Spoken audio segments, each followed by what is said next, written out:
জুলাই গণ অভ্যুত্থানকে কেন্দ্র করে দুই চারটা দলের অন্তত আপনার আত্মপ্রকাশ হওয়া দরকার ছিল, বিকজ বাংলাদেশের যে দীর্ঘদিনের যে ডায়নাস্টি বেস বা পরিবারতান্ত্রিক যে রাজনীতি, এই রাজনীতির প্রতি শিক্ষিত তরুণরা কিন্তু অনেক আগেই বিমুখ হয়েছে, যার ফলে কিন্তু এই পুরানো ধারা রাজনীতিতে যুক্ত হচ্ছিল না।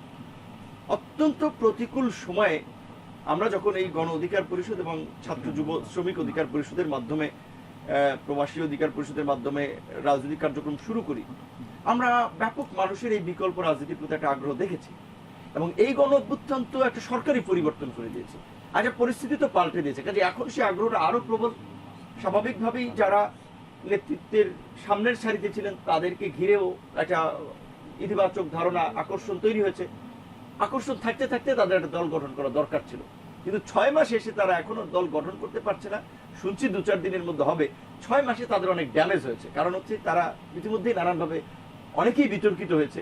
সরকারে থাকায় নিয়োগ, তদবির, বিভিন্ন ঘটনাকে কেন্দ্র করে তাদের কিছুটা সমালোচনা হচ্ছে, এবং যেই সহজ সরল ছাত্র সমন্বয়ক হিসেবে যাদের প্রতি মানুষের সিম্পাথি ছিল, তাদেরও অনেকের বিভিন্ন কর্মকাণ্ডে কিছুটা তাদের আমি মনে করি জনসমর্থন হারিয়েছে, তারা পপুলারিটি লস্ট করেছে, ক্রেডিবিলিটি লস্ট করেছে।